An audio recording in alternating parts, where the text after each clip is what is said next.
나는 복음을 부끄러워하지 않습니다. 인데 부정형은 긍정형보다, 그리고 내가 복음을 사랑한다는 표현보다 훨씬 더 강합니다. 당시 로마인들은 막강한 정치적 권력을, 헬라인들은 뛰어난 학식을, 그리고 유대인들은 심오한 종교를 자랑하고 있었습니다.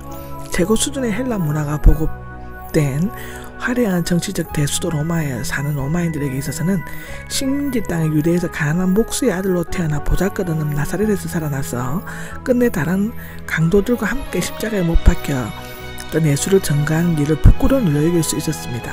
로마인들은 복음을 신기해하면서도 새로운 미신으로 헬라인들은 미련한 것들, 유대인들은 거리끼는 것으로 여겼다고 고린도전서 1장 23절에는 기록되어져 있습니다. 실제로 바울은 빌립보에게 옥에 갇혔고, 데살로니가에서는 추방당했고, 베레아에서는 몰래 탈출을 했고, 아덴에서는 조롱을 받았습니다. 그렇지만 바울은 주 예수 그리스도의 십자가를 자랑하였습니다. 갈라디아서 6장 14절에 기록되어 있죠.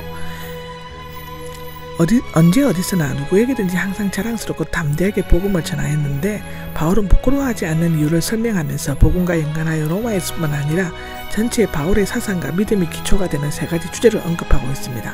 첫째는 구원, 둘째는 믿음, 셋째는 의입니다. 이렇게 구원은 시간과 연관하여 세 가지 의미를 지니고 있습니다. 첫째는 죄의 형벌에서부터 벗어난 과거의 구원이고, 매일의 삶 속에서 죄의 세력으로부터 벗어나는 현재적 구원, 장차 하늘나라에서 심판으로부터 벗어나는 미래적 구원인데, 이 구원은 이미 그리스도 안에서 시작되었습니다. 현재 영적인 구원을 받은 자만이 장차 종말론적 구원에 참여할 수 있다고 하는데, 그런데 과거와 현재 미래의 구원을 가능케 하는 것은 오직 믿음뿐입니다. 이게 하나님의 능력인데, 능력은 다이너마이트에 의원은 힘, 세력, 타고난 본질의 힘을 의미한다고 고린도전서 4장 20절에는 말하고 있죠. 하나님께로부터 오는 인격적인 힘이요, 초인간적인 능력이요, 하나님의 힘 그 자체입니다. 당시 로마는 막강한 군사력으로 로마 식민지에 대해 소위 로마의 평화를 유지했지만, 복음의 능력은 그런 형상적인 물리적인 상대적인 힘이 아니라 생명을 살리고 죄인을 구원하는 영적이고 인격적인 절대적 힘인 것이죠. 두 번째, 믿음에 대해서 얘기하는데, 믿음은 복음의 조건이요 요구입니다. 믿음은 지식적으로 하나님의 존재와 역사를 인정하고, 감정적으로는 자신의 죄인임을 시인하고, 의지적으로는 하나님께 자신을 온전히 맡기고 의지하는 것을 의미하는데, 복음은 모든 믿는 자에게 주어지고 구원은 제한 없이 공급되며, 믿음은 인간과 하나님 역사의 초역사, 제한과 무제한을 연결시키는 것입니다. 바울에게 있어서 믿음은 충성과 성실, 확신, 불멸의 소망이고, 전적인 수락과 절대적인 신뢰를 의미하고 있습니다. 먼저는 시간뿐만 아니라 구원이나 심판에 있어서 유대인의 먼저이고, 예수님께서도 이것을 가르치셨습니다. 요한복음 10장은 그렇고 사도행전 1장에도 그렇게 나옵니다. 구원은 유대인에게 나오며 메시아도 유대인이었죠. 요한복음 4장 22절에 그렇습니다. 하나님의 말씀과 언약, 율법, 성전 예배에 신적인 영광을 계시등이 그들에게 임하였습니다.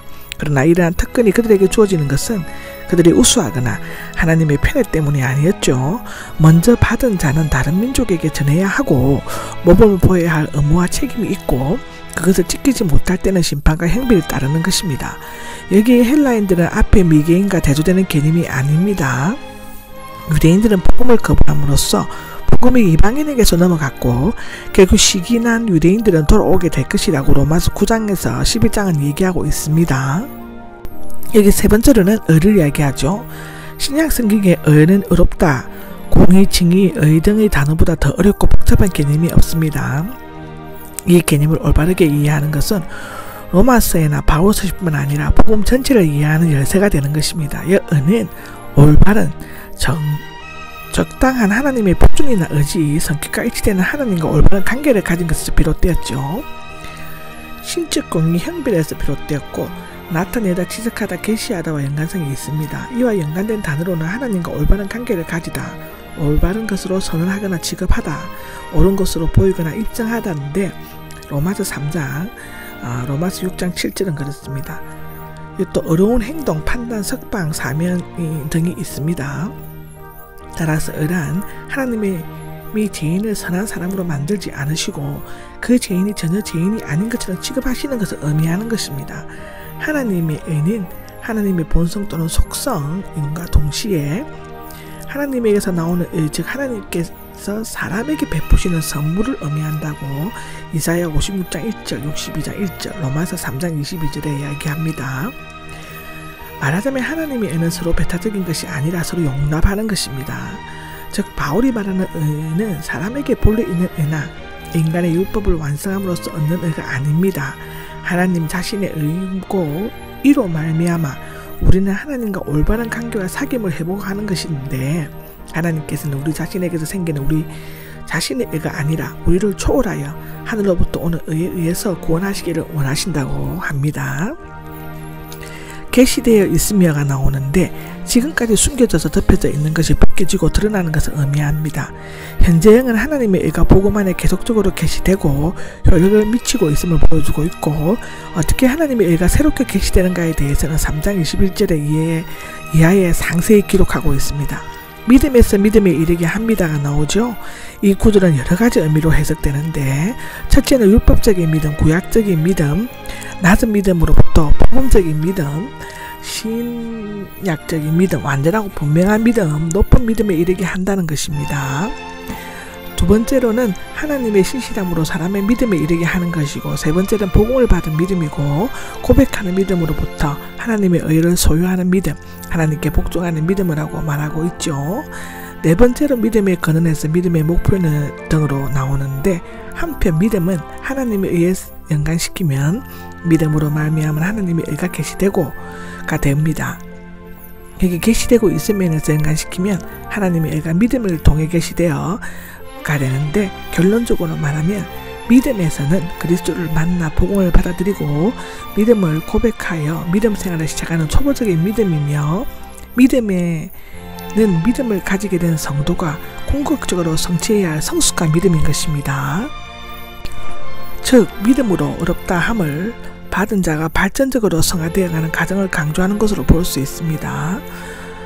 시편 84장 7절, 고린도후서 2장 16절을 보시면 됩니다. 의인은 믿음으로 살 것이다인데 하박국 2장 4절을 인용하여 두 가지로 읽을 수 있는데 믿음에 의해 의인은 살리라고, 그러나 히브리어 원문과 탈굼의 읽기에 따라 의인은 믿음으로 말미암아 살 것으로 읽는 것이 좋다고 합니다. 예언자 하박국은 갈대아인이 침략했을 때 오직 의인만이 멸망을 당하지 않고 궁극적인 승리와 영생을 얻을 수 있음을 역설하고 있습니다. 여기에서 의인은 믿음으로 어렵다함을 받아 하나님과 올바른 관계를 가지고 확고한 믿음을 가지고 사는 자를 의미하죠. 바울은 의인과 믿음에 새로운 의미를 붙여 믿음에 의한 일을 설명하는 텍스트로 사용하고 있습니다. 갈라디아서 3장 11절은 그렇습니다. 쿰남사의 사부는 하박국서 주석에서 이 구절을 율법을 행하는 모든 사람에게 적용시켰고 탈무드는 율법을 전체를 하나로 통합하는 것으로 인용하고 있죠. 특히 이 구절은 루터로 하여금 종교개혁을 일으키게 한 근본적인 동기를 제공하고 있습니다. 하나님의 진노가 하늘로부터 나타납니다. 근데 원문에는 이유를 말하는 접속사 왜냐하면이가 있습니다. 앞절과 같이 복음에 의해 하나님의 의가 나타나지 않으면 안 되는 이유를 설명하고 있습니다. 그 이유는 불의로 진리를 누르는 사람들, 즉 창조 질서에 계시된 하나님에 관한 진리에 순종하지 않고 불의를 행하는 이방인들을 말하는데 불경건과 불의 때문인데 진노는 충만하다, 부풀다에서 비롯되었습니다. 일반적으로 분노의 감정이 부풀어 오른 상태를 의미합니다. 하나님께서는 스스로의 사고방식과 생활태도를 끝까지 고집하시고 진리를 거스리는 인간의 불경건과 불의에 대해서 분노하시고 심판하심으로써 자신의 의로우심과 거룩하심을 나타냅니다. 여기 나타납니다가 나오는데 계시됐다의 뜻이고 현재형으로서 하나님 의에 의하여 하나님의 진노가 이미 나타났고 계속적으로 나타나고 있음을 나타내는데 인간들은 구원의 길로 인도하기 위해 계시되는 하나님의 의뿐만 아니라 불신자의 불의에 대해 진노를 나타내신 하나님의 진노는 똑같이 하나님의 거룩한 속성이다입니다. 따라서 하나님의 진노는 사람들의 감정적이고 불합리한 분노의 폭발이 아니라 그의 본성과 뜻을 거스리고 대적하는 것에 대한 거룩하고 정당한 의분인 것입니다. 하나님에 관해서 알려진 것들에 대해서 나오는데 접속사 왜냐하면인데 하나님의 진노가 나타나는 이유를 제시하는 것이죠. 하나님에 관해 알려지는 것은 하나님에 대해서 알 수 있는 것이 아니라 하나님에 대해서 알려지는 것이 있는 곳, 하나님과 연관된 객관적인 지식을 의미합니다.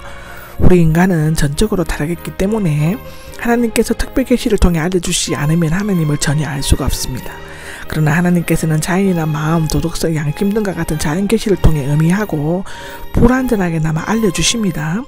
분명히 보여주셨습니다 하는데 17절 18절에 사용된 계시하시다와는 달리 드러나다가 사용되고 있습니다. 여기 전자는 숨겨지거나 덮여져 있는 것을 벗겨내는 것이고 그리고 후자는 애매하던 것이 분명해지는 것을 나타내고 있는 자연계시와 영원한 능력을 의미하는 것입니다. 세상이 창조된 때부터가 나옵니다. 직역을 하며 세계 창조로부터 단순히 세계가 창조된 시점을 나타낼 수 있지만 여기에서는 세상보다 선지하시고 세상을 초월해 계신 하나님으로 말미암아 하나님께 속해 있는 것을 나타냅니다. 골로새서 1장 15절에는 그렇게 되어 있습니다. 하나님이 보이지 않는 속성들인데 직역을 하면 그의 보이지 않는 것은 또는 볼 수 없는 것입니다. 눈으로 볼 수 없는 하나님의 속성과 본질을 의미하는데 영원하신 능력과 신성, 하나님이 피조물인 자연에서 분명히 알 수 있는 그의 거룩한 본질입니다. 이게 신성은 성자의 본질이고 인격적인 신성인데 그거와 달리 주변 어디에서나 찾을 수 있는 보편적인 속성이고 여기에서는 하나님의 위엄과 영광을 의미합니다. 인간은 자신의 지식적인 이해나 육적인 감각에 의하지 아니하고 자연이나 양심에 의해 하나님의 거룩한 존재와 위대한 힘을 알 수 있는 것이죠. 명백히 보여가 나오는데 보이지 않는 것이 보여지게 된다는 것은 역설적인 표현이지만 믿음의 눈을 가진 자는 그것을 볼 수 있습니다. 분명히 보여지는 감각적으로 아는 것을 의미하는데 알 수 있게 되었으므로는 지식적으로 아는 것을 의미하는데 이것은 하나님께서 모든 면에서 자신을 알 수 있도록 스스로를 밝혀내신 것을 의미합니다.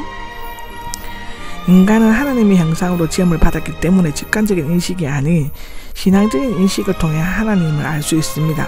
변명하지 못합니다인데 말로 변호하거나 방어하지 못한다는 뜻입니다.